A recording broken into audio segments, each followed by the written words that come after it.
Sometimes growth involves taking a risk.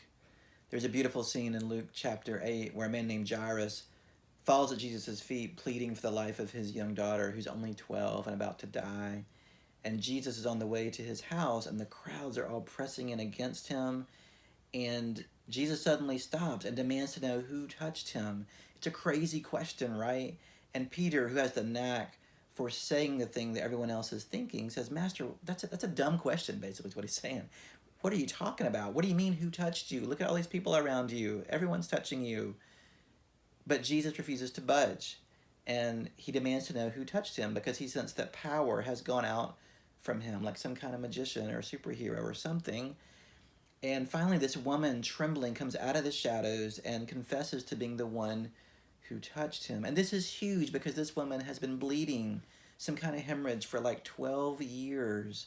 And for 12 years, she's been not only physically ill, but socially outcast because there were all kinds of religious purity laws about if you were bleeding, you were unclean and you couldn't be touched by anyone and you couldn't touch anyone. To use a word that's familiar today, it's almost like a quarantine, right? This one was basically isolated and outcast, and she wasn't supposed to touch people, and yet she touched this holy man. She touched the rabbi's cloak. That's a big no-no, a big taboo, and she had to confess that in front of all these people. But Jesus doesn't rebuke her. He instead praises her and says, your faith has made you whole.